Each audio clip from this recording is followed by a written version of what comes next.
नमस्कार, आप देख रहे हैं IDTV इन धनुष और मैं हूं दयानंद राय। बात करने के लिए आज हमारे साथ हैं आचार्य प्रकृत। आचार्य प्रकृत स्वयं विद्यार्थी हैं और गहनता से प्राकृतिक चिकित्सा से जुड़े हुए हैं। तो हम आचार्य प्रकृत से जानते हैं। प्रकृत जी, सबसे पहले तो ये बताइए कि आप अभी बताएं कि मोटापे वाले लोग जो है, तो हम स्वाभाविक रूप से मोटापा एक बड़ा है, पेट निकलना एक बड़ी समस्या है, तो क्या इसका कोई समाधान है? देखिए, बहुत सरल समाधान है। जैसे और सबसे पहले हम ये जानना चाहेंगे कि कारण क्या है? कारण 4 हैं। हमारे ऋषियों ने 4 आधारभूत चीज़ें बताई हैं। वैदिक जीवन शैली जिसे हम कहते हैं, वैदिक जीवन शैली कोई विशेष धर्म आदि से संबंध नहीं रखता है। हम कहते हैं कि प्रकृति के नियम का पालन करिए, और इस प्रकृति के नियम को ही धर्म कहते हैं। कई लोग धर्म की व्याख्या अलग अलग कर देते हैं, हिंदू साधु संत भी अलग कर देते हैं, लेकिन इसका जो वास्तविक अर्थ है वो है ईश्वर द्वारा प्रतिपादित प्राकृतिक नियम। और ये किसी के लिए नहीं बदलता। राम जी भी अगर अग्नि में हाथ डालेंगे तो हाथ जलेगा, कृष्ण जी डालेंगे जलेगा, जीसस क्राइस्ट डालेंगे चलेगा, हम डालें तो चलेगा। तो ये नियम सभी पे लागू होते हैं और सभी काल गणना में बराबर लागू होते हैं। इसीलिए हम इसे कई बार सनातन कह देते हैं कि ये कभी बदलता नहीं, किसी के लिए बदलता नहीं।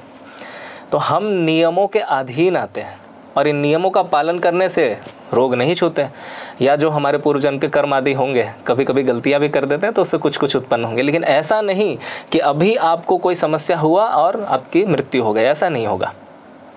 धीरे धीरे आपको वो रोग समझ में आएगा और आप उसका निवारण भी कर पाएंगे। तो मोटापा एक सामान्य चीज़ है कि आपका शरीर जितना परिश्रम करता है, शारीरिक व्यायाम जितना करता है, फ्यूल उतना ही देना है। जैसे किसी फ़ोन की बैटरी को आप हाई पावर से थोड़ा ज़्यादा चार्ज कर दीजिए तो क्या होता है? बैटरी फूल जाती है, शरीर फूल गया।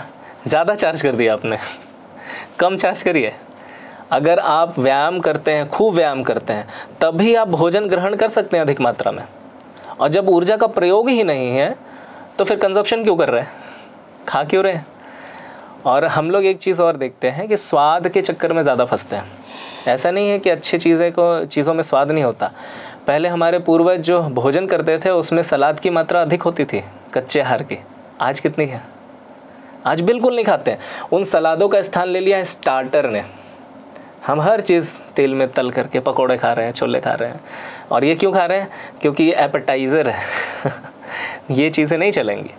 आप अपने भोजन को, एक इक्वेशन है कि आपका वजन गुने 10 बराबर ग्राम। अगर आप 50 किलो का वजन है आपका, तो 10 से गुना करिए। 500 ग्राम भोजन कच्चा आपको एक दिन में ग्रहण कर लेना चाहिए, और एक समय का नाश्ता वही कर लीजिए, भोजन ही वही कर लीजिए। तो आप स्वतः देखेंगे कि कुछ दिन में आपका शरीर हल्का होने लगेगा। और जो फैट है वो तब बर्न होगा जब आप एक्स्ट्रा उसको कार्बोहाइड्रेट नहीं दे रहे होंगे बहुत ज़्यादा मात्रा में, या व्यायाम कर रहे होंगे। तो खूब सारे सलाद आदि दीजिए, इसमें फाइबर भी आपको मिल जाते हैं, माइक्रो न्यूट्रिएंट मिल जाते हैं, मिनरल्स मिल जाते हैं, जिसकी आज की कमी चल रही है। सभी लोग विटामिन की गोलियां खा रहे हैं, तो आप इससे बच सकते हैं। चर्बी या जो फैट है या ओबेसिटी है, कोई विशेष बीमारी है नहीं, बस ये है कि आपने ओवर चार्ज करके रखा हुआ है बॉडी को। तो थोड़ा प्रयोग ज़्यादा कर लीजिए, शरीर का व्यायाम ज़्यादा कर लीजिए तो भी घटने लगेगा, या अपने चार्जिंग कैपेसिटी को थोड़ा घटा दीजिए तो भी ठीक हो जाएंगे। बहुत सरल चिकित्सा है। तो 4 चीज़ें मैं बताता हूँ वैदिक जीवन शैली की, जो हमारे ऋषियों ने बताया था। पहला है आहार, दूसरा है विहार, तीसरा है व्यवहार, और चौथा है प्रकृति का स्पर्श। आहार में डाइट एंड न्यूट्रिशन लेते हैं। कब खाना है, कैसे खाना है, कितना खाना है और कैसे पकाना है।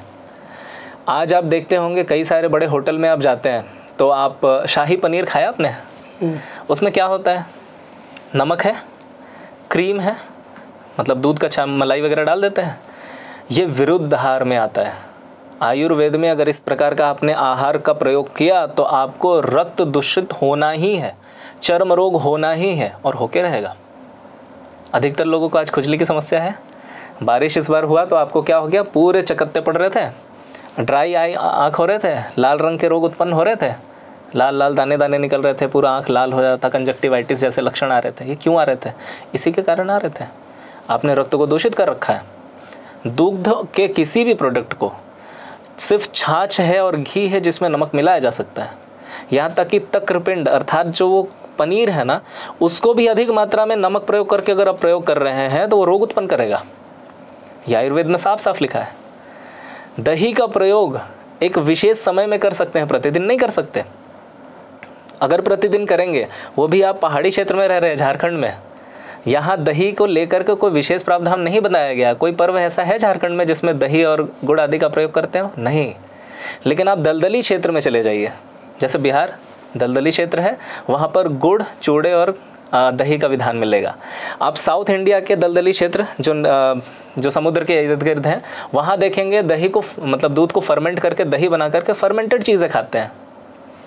वहाँ पर खाना उचित भी है, यहाँ नहीं खा सकते आप। अधिक खाएंगे तो कब्जियत हो जाएगी आपको।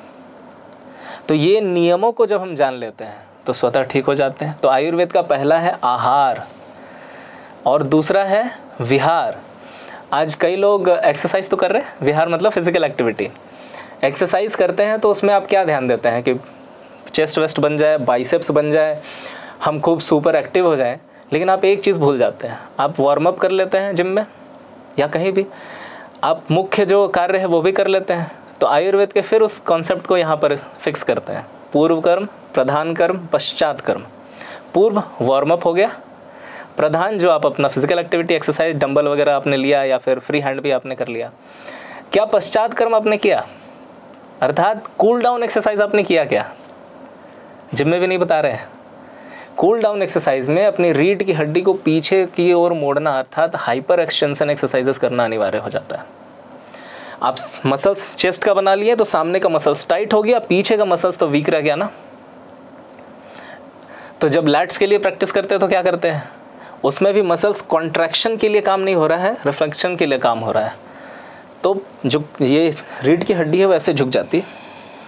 और हम क्या करते हैं, हम ऐसे जानवर हैं जिसने 20 घंटे से अधिक अपने स्पाइन को, रीढ़ की हड्डी को परपेंडिकुलर टू ग्रेविटेशनल फोर्स रखा हुआ है। तो ग्रेविटेशनल पुल और एटमॉस्फेरिक प्रेशर के कारण हमारे वर्टिब्रास पे ज़्यादा प्रेशर है और सारे काम क्या करते हैं, सामने झुकने के। तो आपका जो डिस्क है वर्टिब्रास के बीच में वो पीछे आ रहा है और पीछे सारे आर्टरीज हैं, नर्व्स हैं जो कंप्रेस हो रहे हैं। और कभी फर्दर अगर डिहाइड्रेशन के कारण वो डैमेज हो जाता है तो वहाँ इन्फ्लामेशन होगा। और फिर आप चिकित्सा, मान लीजिए कि साइटिक नर्व कंप्रेशन हुआ L4 L5 के पास, वहाँ से जो नर्व जा रहा है वो घुटने से होते हुए आपके उंगली तक जा रहा है। घुटने में दर्द हो जाएगा या साइनोवियल फ्लूइड ठीक से नहीं बनेगा क्योंकि वहाँ पर न्यूट्रिशन नहीं पहुँच रहा। हम डॉक्टर से चिकित्सा कराने लगते हैं और 20 साल 25 साल भी चिकित्सा कराने पर घुटना दर्द नहीं जाता। क्यों नहीं जा रहा है? क्योंकि नर्व कंप्रेशन रीढ़ की हड्डी में है और कई बार वो MRI में पकड़ में भी नहीं आता। तो उसका भी कारण है क्योंकि आप खड़े होते हैं तो ग्रेविटेशनल पुल और एटमॉस्फेरिक प्रेशर है, लेकिन लेट करके जब आप MRI करवाते हैं वो प्रेशर ख़त्म हो गया ना, तो वेट डिस्ट्रीब्यूट हो गया, स्पाइन रिलैक्स हो गए, डिस्क अपने जगह पे आ गया, पता ही नहीं चलता। तो इसके कारण भी कई बार होते हैं। तो आहार विहार, विहार में जिसमें शरीर से पसीना आए और रीढ़ की हड्डी पीछे मुड़े, जैसे भुजंगासन, सेतुबंधासन, मार्जरी, मत्स्य आसन, ये आप अभ्यास करिए तो आप स्वस्थ रहेंगे, रीढ़ की हड्डी अच्छी रहेगी, तो ब्लड का फ्लो पर्याप्त बना हुआ रहेगा शरीर में। तीसरा आता है व्यवहार, इमोशनल बैलेंस।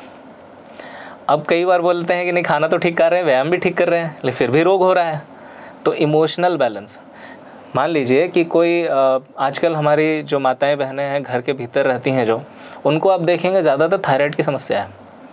उसका कारण थायराइड ग्लैंड कई बार ख़राब नहीं होता क्योंकि थायराइड हार्मोन बनाने का काम पिट्यूटरी ग्लैंड का है। हाइपोथैलेमस उसको मैसेज करता है, पिट्यूटरी ग्लैंड बनाती है। इमोशंस को जब आप दबाते हैं, जैसे आपको लग रहा है कि सामने कुछ गलत हो रहा है, हमको बोलना चाहिए, और आप बोलते नहीं, इमोशंस को, भावनाओं को दबा दिया, तो वो जो घुटन है ना, वो हार्मोन्स का, एक पर्टिकुलर हार्मोन का सिक्रेशन ज़्यादा कर देता है। तो एक हार्मोन कम बना या ज़्यादा बन गया तो उसके कारण आपके बॉडी पे प्रेशर बढ़ जाता है। आप बहुत ज़्यादा गुस्सा करिए, बहुत ज़्यादा जो गुस्सा करते हैं उनका कई बार पैनक्रियाज गड़बड़ हो जाता है, हार्ट गड़बड़ हो जाती है, किडनी ख़राब हो जाती है। 3 तो मुख्य स्थान है। और किसी से अगर आप ईर्ष्या करते हैं तो आपकी छोटी आंत गड़बड़ होने लगेगी, सोचने की क्षमता घट जाएगी, आप कुछ प्रोडक्टिव नहीं कर पाएंगे। तो ऑर्गन्स पे हमारे भावनाओं का भी बहुत ज़्यादा असर होता है। इसको ठीक करने के लिए हमारे ऋषियों ने 2 विधियां बनाई हैं। एक है संध्या उपासना, ईश्वर स्तुति उपासना, और दूसरा है जो मंदिरों में हम क्रियाएं करते हैं। हालांकि आज वो मंदिरों में नहीं हो रही हैं, वो क्रिया मैं आपको स्पष्ट करता हूँ। आप पूजा करते हैं कितनी देर? थोड़ा देर, जितना देर तक ठीक। 2 मिनट, 3 मिनट, छोड़ दीजिए, किसी काम का नहीं है। क्यों नहीं है? देखिए, उपासना जब करते हैं तो ध्यान ये रखना होता है कि हमारा मन शांत हो। आप किसी भी ग्रंथ को पढ़ेंगे तो उसमें क्या बोलते हैं? एकाग्र चित्त से ईश्वर की उपासना लिखा होता है ना। हर एक हनुमान चालीसा में भी वही चीज़ है कि जो ध्यान धर करके हनुमान जी को उपासना कर रहा है, मन को एकाग्र करके कर रहा है, उसको ही लाभ होगा। तो आप तो कर नहीं रहे, आप तो 10 सेकंड में हनुमान चालीसा खत्म करना चाहते हैं, इसका लाभ नहीं होता। कैसे करेंगे? तो कम से कम आपको 20 से 30 मिनट प्राणायाम करना चाहिए। दीर्घ श्वसन प्राणायाम, धीमी गति से श्वास ग्रहण किया, पेट और सीना पूरा फुलाया, फिर धीमी गति से आपने श्वास को छोड़ दिया। तो आप देखेंगे 10 से 15 मिनट में अगर बहुत ज़्यादा थॉट आपके ब्रेन में चल रहा था, दिमाग में चल रहा था, वो रिलैक्स हो जाएंगे। अगर 100% था तो कम से कम 80% तो कम हो जाएगा। अब हम लोग इसमें जोड़ते हैं एफर्मेशंस को। एफर्मेशन की शक्ति हम लोग सब जानते हैं, जैसे रेकी, प्राणिक हीलिंग, ये सब इसी पे चलते हैं। तो उसमें हम किसी अपने इष्ट देवता को लेते हैं, किसी महापुरुष को लेते हैं और उनके विषय में विचार करते हैं, या किसी मंत्र को लेते हैं जैसे गायत्री मंत्र।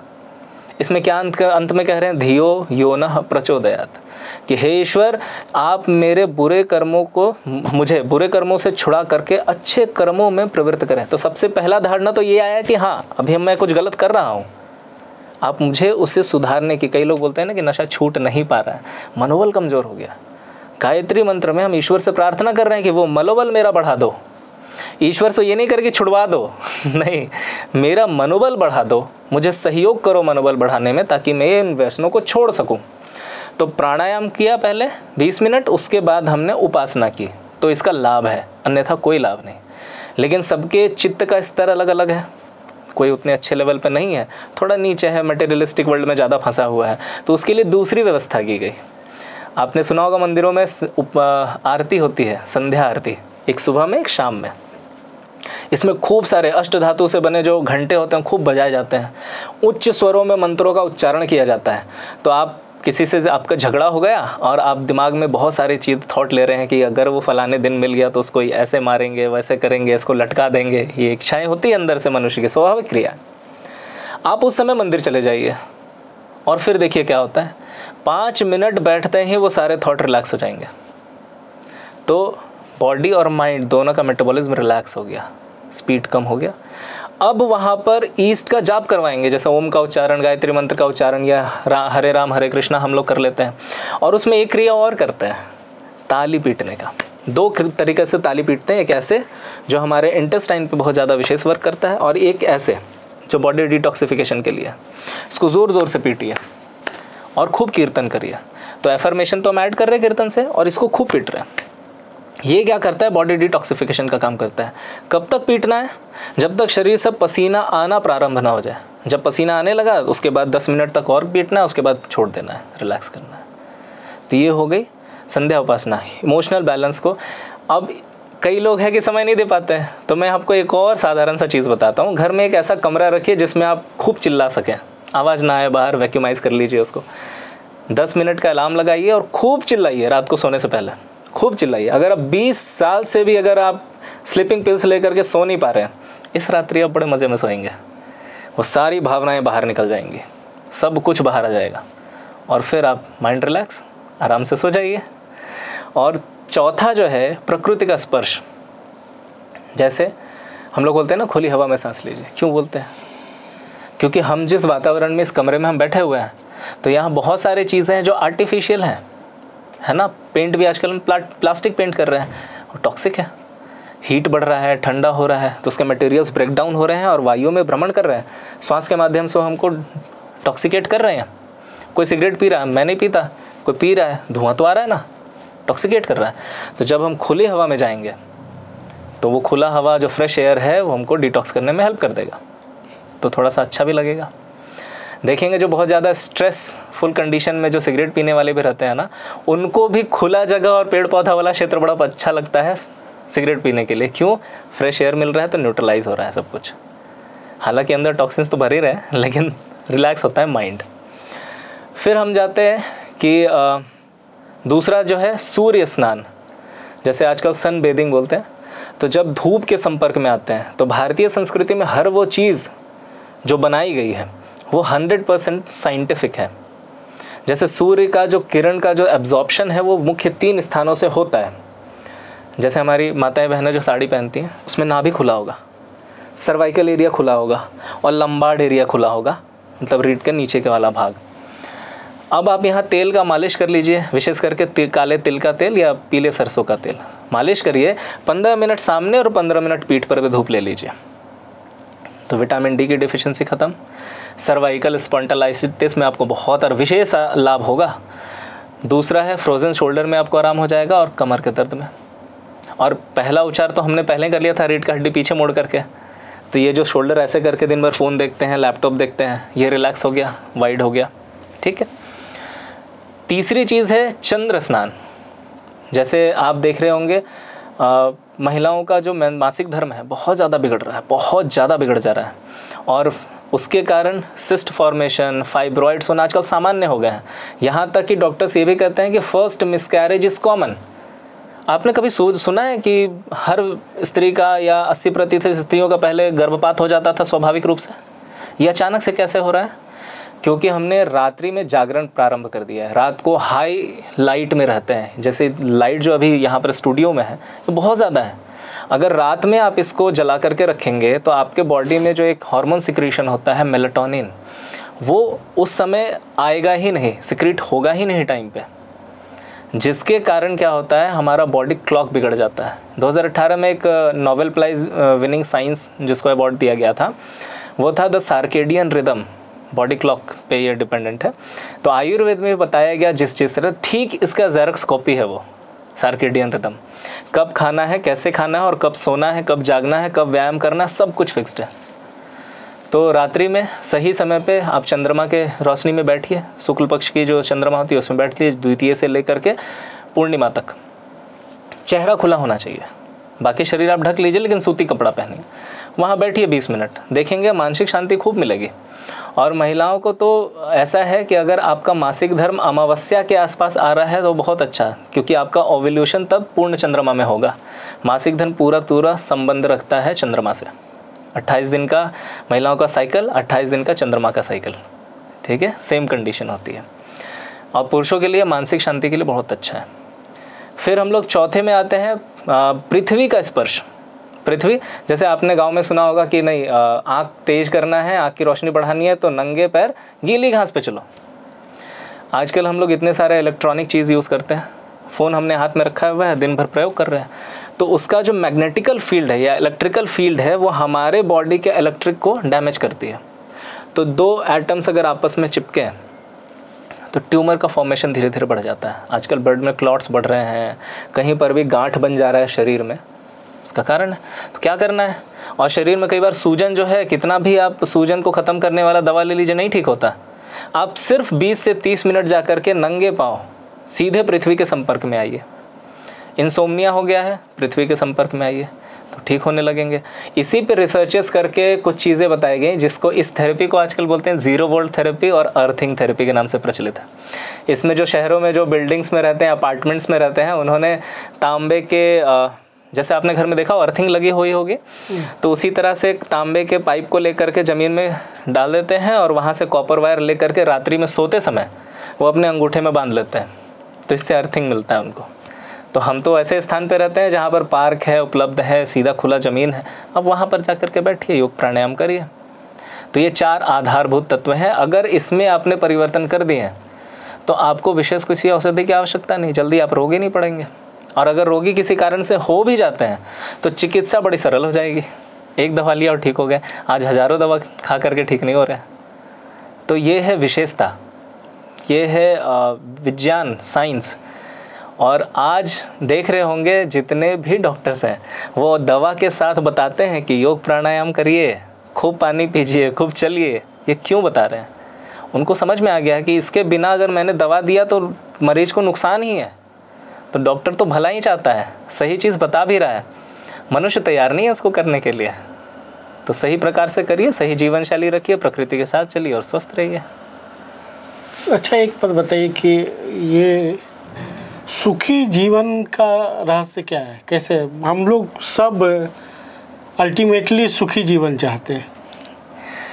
यहाँ पर एक गड़बड़ी होती है। भगवद गीता अगर हम पढ़ें तो श्री कृष्ण क्या कहते हैं कि अगर आप सुख की अधिक कामना कर रहे हैं और कर्म पे विशेष ध्यान नहीं दे रहे तो सुख की कामना मत करिए, क्योंकि कामना जो है वो किसी एक पर्टिकुलर रिजल्ट का डिमांड करती है, और उस डिमांड की पूर्ति अगर उसी रूप में ना हो हम दुखी हो जाते हैं। तो हमारे कई महर्षियों ने या फिर यहाँ तक कि गौतम बुद्ध ने भी कह दिया कि अरे ये तो सिर्फ दुखमय है, ये पूरा संसार केवल दुख है, सुख है ही नहीं। ये कुछ ऐसा हो गया कि कहीं आपको चोट लग गया और आपको दर्द हो रहा था तो वो 10% दर्द में आप परेशान थे 1 हफ्ते से, और जब किसी चिकित्सक के पास गए और वो पकड़ करके उसको दबाना शुरू कर दे तो दर्द की इंटेंसिटी 10 से बढ़ के 100 पे पहुंच गई। आप छटपटा रहे कि छोड़ दो छोड़ दो छोड़ दो, और उसने छोड़ दी। अब वो 100% घट करके 20% पे आ गई। हालांकि 10 से बढ़ा हुआ है लेकिन 20% पे है, लेकिन आप सुख का अनुभव कर रहे हैं कि हाँ हाँ अभी ठीक, अच्छा लग रहा है। तो सुख तो वास्तव में कर्म करने में है, लेकिन हम शॉर्टकट ढूंढ रहे हैं। आप अगर ये कहेंगे कि सुख चाहिए, इसका मतलब आप शॉर्टकट ढूंढ रहे हैं। जैसे बॉडी को, ब्रेन को ऑक्सीटोसिन चाहिए, डोपामिन चाहिए, तो आजकल हम लोग 30 सेकंड्स के स्लाइड्स को बार बार करते करते करते 5 मिनट के चक्कर में 5 घंटे पार कर दे रहे हैं। तो ये शॉर्ट रूप में जब ऑक्सीटोसिन और डोपामिन सब मिलने लगती हैं तो आपके अंदर चिड़चिड़ापन बढ़ जाएगा। वैसे बच्चों को आप देखेंगे, फ़ोन छीन लीजिए, कुछ काम बोल दीजिए, देखिए तुरंत चिड़चिड़ापन में। हमारे समय में था कि हमने कुछ गड़बड़ कर दिया तो हमारे परिवार छोड़ दीजिए, हमारे गांव घर वाले भी हम लोग को पीट देते थे, तब हमें बेइज्जती महसूस नहीं होती थी। तो आज हम लोग मानसिक बल थोड़ा अच्छा है, और आज के बच्चों को सिर्फ मम्मी पापा उंगली दिखा देते हैं, वो आत्महत्या कर लेते हैं। ये स्थिति है, मनोबल इतना घट चुका है हमारा। उसको कैसे बढ़ाना है? उसका यही तरीका है कि वापस से जैसे गाँव में हम रहते थे, आज पड़ोसी से बात नहीं हो रही। मनुष्य एक सामाजिक प्राणी है। जब वो एक दूसरे से बात करता है, एक दूसरे के साथ मिल करके बिना ईर्ष्या के रहता है, वो सुखी रहेगा। आज गांव में आप देखिए ना, उनके पास व्यवस्थाएं नहीं है, सुविधाएं नहीं है, जो भीषण देहात आदि हैं, लेकिन कितने सुखी हैं। पूरे विश्व में 7 ऐसे स्थान हैं जहां का औसत आयु 120 वर्ष है और कोई मेडिसिन नहीं है, दवा लेते ही नहीं, ज़रूरत ही नहीं उनको। इनको कहा जाता है ब्लू जोन। कभी गूगल पे सर्च करिए, ब्लू जोन एरिया। पूरे विश्व में 7 हैं, उसमें से भारत के आसपास 2 हैं, जैसे भारत में ही आते हैं। अंडमान निकोबार में जाराबाज सभ्यता, और हिमाचल और पाकिस्तान के पहाड़ी क्षेत्र के आसपास हुंजा सभ्यता। तीसरा न्यू मैक्सिको में है, शहरी क्षेत्र है, वहाँ पर भी है, और जापान में ओकिनावा, यहाँ पर औसत आयु 120 वर्ष है। और ऐसा नहीं कि कोई दूसरा व्यक्ति उसको कंधे पे ढो करके 120 वर्ष पहुँचा रहा है, नहीं, वो अपना सारा काम खुद ही कर रहे होते हैं। उनका आहार भी आप देख लीजिए कैसा है, वो कम से कम 50% कच्चा ही खाते हैं, और फिर पका करके आप स्वाद वाला भोजन कर लीजिए, कोई समस्या नहीं। तो हमारे जीवन में सलाद लेकर के आइए। व्यायाम खूब करते हैं, उसमें विशेष करके बैठने उठने का उनका काम ज़्यादा है, तो शरीर को खटा भी रहे। तो इन चीज़ों को जान करके हम स्वस्थ रह सकते हैं, और जब स्वस्थ रहेंगे तो सुखी रहेंगे। क्योंकि शरीर माध्यम खलु धर्म साधनम, शरीर के माध्यम से ही पुरुषार्थ चतुष्ट किए जा सकते हैं। धर्म नियम का पालन किया जा सकता है, अर्थ का अर्जन किया जा सकता है। आज हम कहते हैं ना कि हमारे पास समय नहीं है, किस लिए नहीं है? धन कमाने के लिए। और धन क्यों कमा रहे हैं? सुखी रहने के लिए। और सुखी कैसे रहेंगे? आपकी इच्छा तो है, खूब धन है आपके पास, इच्छा है मीठा खाने की, डायबिटीज़ हुआ पड़ा है। तो अगर सुखी रहना है तो स्वस्थ शरीर चाहिए। तो ये नियम का पालन करना होगा, तभी आप सुखी रह सकते हैं, अन्यथा नहीं रह सकते। और वो प्रतिदिन का परिश्रम है, 1 दिन का नहीं, 1 घंटे का नहीं, 1 मिनट का नहीं। तो आप सुखी हैं।